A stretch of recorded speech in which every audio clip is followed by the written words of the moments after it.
Daria, je vais te proposer de me rejoindre pour aborder la 3e conférence. Je te laisse la parole. Tu vas nous parler des problématiques d'attachement. Oui, mais surtout de la peur de l'abandon. Voilà, la peur de l'abandon. Allez. Donc voilà, la peur de l'abandon fait partie des critères de la personnalité borderline selon toutes les classifications, donc aussi bien le DSM-5 que la CIM-11. Dans le DSM, il y a le critère effort effréné pour éviter les abandons réels ou imaginés. Et donc, depuis qu'on a commencé à décrire la personnalité borderline, la peur de l'abandon était considérée comme la caractéristique principale qui influence tous les autres symptômes, qui d'une certaine manière organise la personnalité borderline, ou on pourrait dire la désorganise. Ça dépend de l'angle selon lequel on aborde.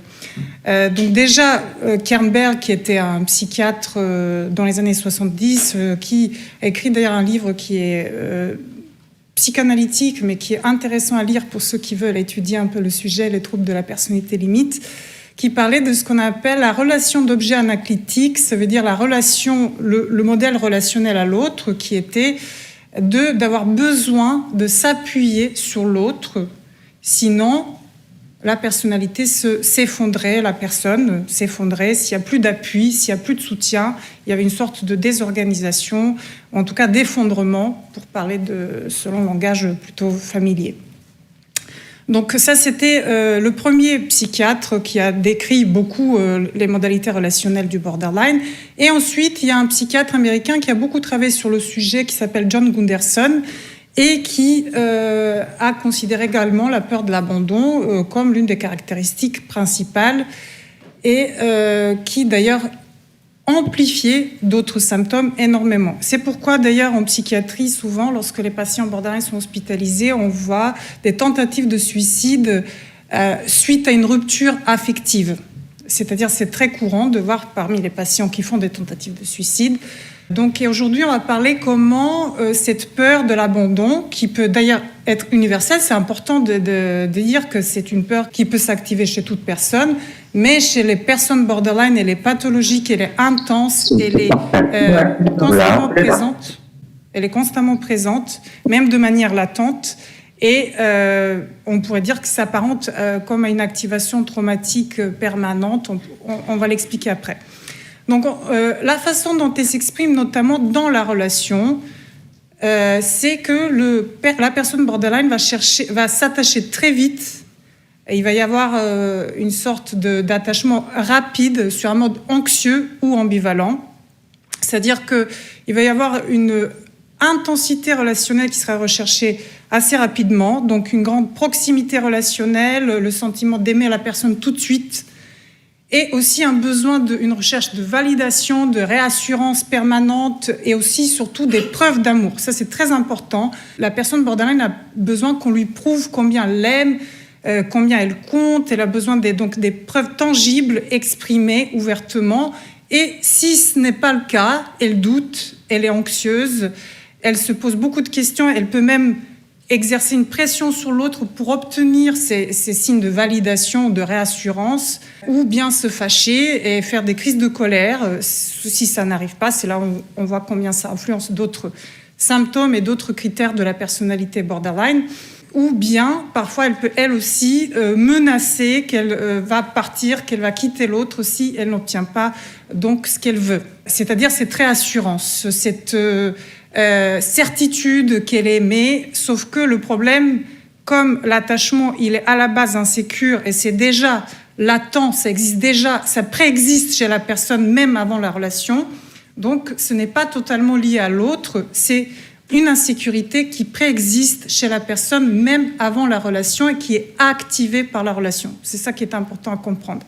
Donc la peur de l'abandon est aussi peut chez certaines personnes s'exprimer sous forme d'évitement des relations sentimentales. C'est plus rare, mais ça existe. Et c'est au moment où la personne s'engage dans la relation qu'on voit toute sa fragilité, ou notamment lorsqu'il y a des ruptures ou lorsqu'il y a des problèmes dans la relation, donc qu'on voit cette peur de l'abandon qui devient très intense et très pathologique.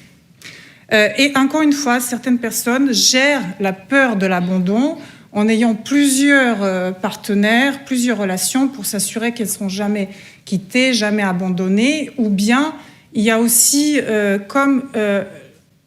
une tendance à vouloir inconsciemment provoquer l'abandon parce qu'en fait, la personne est tellement sûre qu'elle sera abandonnée que les relations ne vont pas durer, qu'elle va chercher à obtenir finalement la preuve que finalement ça finira par arriver. Elle va pousser par son comportement l'autre à l'abandonner en provoquant beaucoup de conflits, beaucoup de tensions relationnelles qui vont parfois surprendre l'autre parce qu'il va y avoir comme une sorte de, de différence avec la façon dont l'autre, le partenaire, percevait la personne avant. C'est-à-dire que la personne, de toute façon, le trouble borderline peut être ou la personnalité est à la base définie comme une hypernormalité de surface qui change au moment où il y a une activation des émotions fortes et le trigger ou le déclencheur principal, c'est la relation. C'est la relation qui provoque beaucoup d'insécurité chez les personnes borderline. Donc on pourrait envisager même ce trouble comme un trouble relationnel, et c'est ce qu'on voit notamment dans les cas plutôt, on va dire, légers ou modérés. Il y a plusieurs degrés de sévérité du trouble borderline, donc il y a légers, modérés ou graves. Donc les troubles les plus graves, ce sont des patients qui font des tentatives de suicide à répétition, qui sont souvent hospitalisés, qui présentent des automutilations. Et chez les patients qui n'ont jamais été hospitalisés, donc les troubles plutôt légers ou modérés, l'activation du trouble est notamment liée à la relation. C'est ce qu'on observe, et notamment relations amoureuses. Pour certaines personnes, ça peut être les relations amicales, mais la plupart du temps, c'est la relation affective amoureuse avec la personne préférée. Et donc souvent, les cas modérés vont avoir un fonctionnement plutôt normal en dehors des relations sentimentales, et dans le contexte d'une relation sentimentale, ça va être tous les symptômes vont s'exprimer comme donc notamment l'instabilité affective, crise de colère. D'une certaine manière, ça perturbe très fortement donc la personne borderline qui commence à manifester des symptômes alors qu'avant peut-être elle n'en avait pas. Je parle plutôt des personnes qui sont dans le cas des troubles, on va dire borderline modérés ou légers. D'ailleurs, parfois il y a des gens qui vont fonctionner plutôt bien pendant plusieurs années dans le contexte d'une relation qui est plutôt stable, et suite à une séparation, ce sont les symptômes borderline qui vont se révéler. Donc c'est parfois comme ça que ça se présente, notamment. Alors chez les personnes qui sont plutôt graves, c'est tout le temps, en général depuis donc l'adolescence que le trouble se manifeste, et les troubles relationnels sont plutôt chroniques, persistants, alors que dans les troubles modérés, il y a notamment une activation donc par ces déclencheurs relationnels. En fait, les déclencheurs relationnels sont très importants dans la pathologie borderline. Ensuite, je vais vous parler des causes de cette peur de l'abandon, qui, comme vous pouvez imaginer, sont des séparations précoces. C'est ce qu'on a vu tout à l'heure dans la présentation de Dr Louville, notamment. Il y a des séparations précoces, et ça a été scientifiquement prouvé que même les séparations lors de la période préverbale, lorsque le sujet n'a pas de souvenir précis, peuvent toujours créer, on va dire, une sensibilité à l'abandon, parce qu'il y a malgré tout des traces mnésiques, même s'ils sont plutôt sur un mode de non-verbal où il n'y a pas de la possibilité de se souvenir. C'est ce qu'on voit notamment chez les personnes qui ont été adoptées en étant bébés. Donc il n'y a pas de souvenir précis de séparation précoce, et pourtant la peur de l'abandon pathologique et intense, elle est très présente chez le sujet, aussi bien à l'adolescence qu'à l'âge adulte.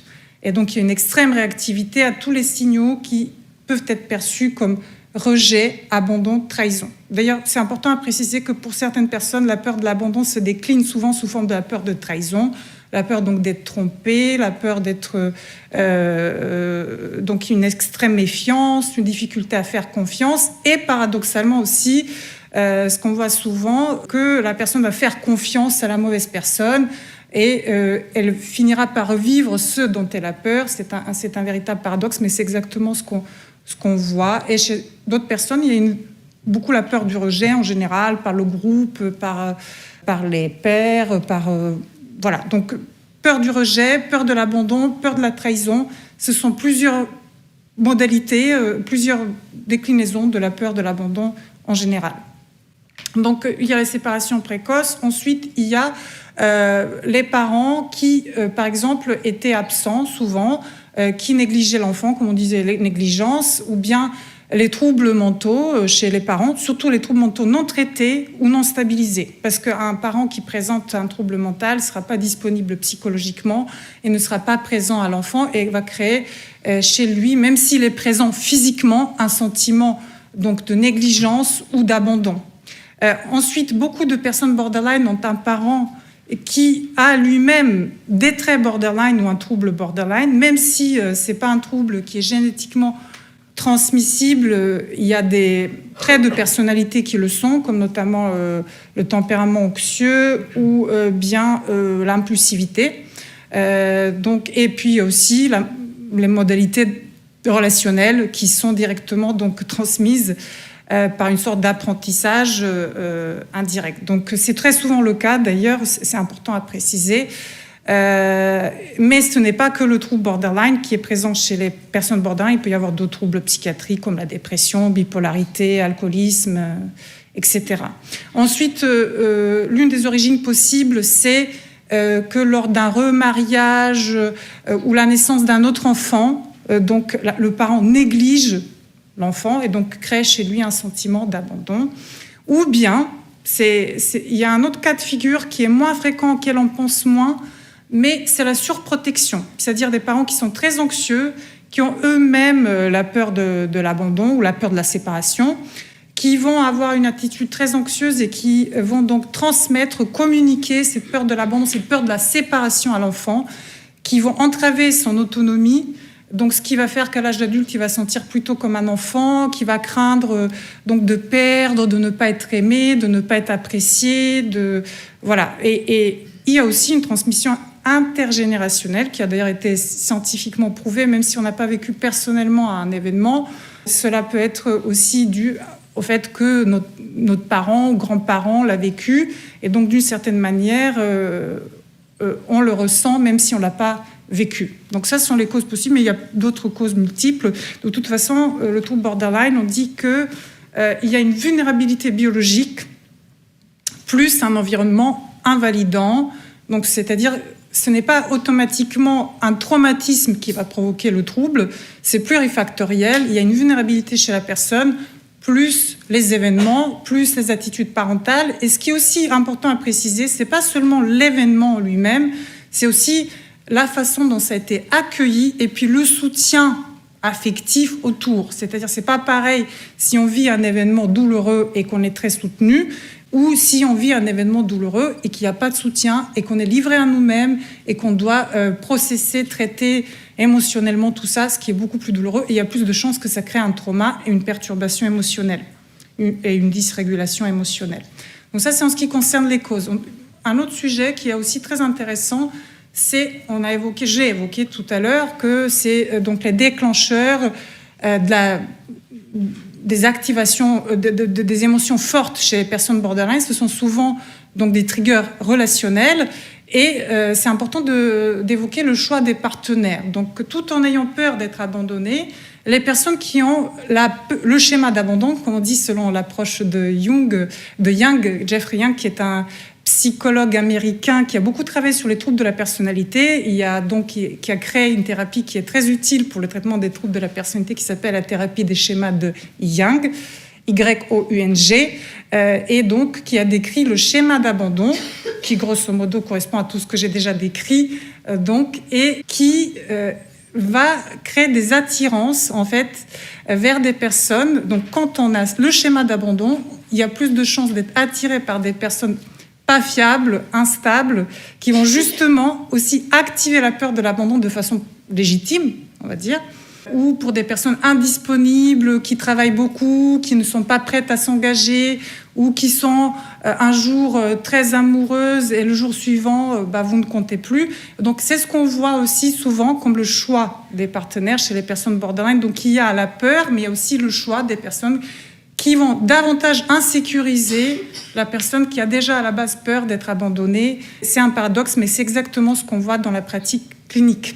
C'est-à-dire que La personne va chercher plutôt une relation qui n'est pas sécurisante qu'une relation sécurisante. Les relations peuvent être ont un potentiel, je dirais, d'amélioration de troubles qui est non négligeable si elles sont favorables. C'est ce que j'ai observé quand j'ai fait ma thèse où j'ai étudié l'évolution à court terme du trouble de la personnalité borderline. Donc, comme la personnalité borderline est très sensible au contexte, en général, c'est pas seulement, c'est-à-dire qu'il y a une extrême réactivité au contexte.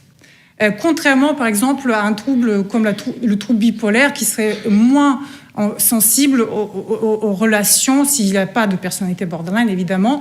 Ce n'est pas le contexte relationnel, ce n'est pas le contexte de vie qui va déterminer tellement l'évolution du trouble, alors que chez les personnes borderline, c'est déterminant et on voit vraiment une extrême réactivité aux circonstances, en fait. Donc, c'est pourquoi les relations, si elles sont favorables, si elles sont donc plutôt sécurisantes, peuvent avoir vraiment un effet très stabilisant sur la personne, peuvent vraiment aider à atténuer beaucoup en fait les symptômes du trouble borderline et y compris la relation thérapeutique. Donc c'est ce qu'on voit que les patients qui arrivent à investir la thérapie, ce qui n'est pas toujours évident étant donné l'instabilité qui est inhérente au trouble. Donc il y a beaucoup de personnes qui commencent et qui arrêtent et qui ont du mal à s'engager dans un suivi à long terme, mais ceux qui arrivent à s'engager, la relation thérapeutique est en elle-même peut être aussi thérapeutique au sens faire expérimenter aux patients donc une certaine sécurité dans la relation et pour qu'après elle se répercute dans d'autres relations et pour que la personne puisse s'ouvrir à des relations plus saines et plus bénéfiques pour son évolution en général. Voilà. Merci beaucoup, Daria. Je vous en prie.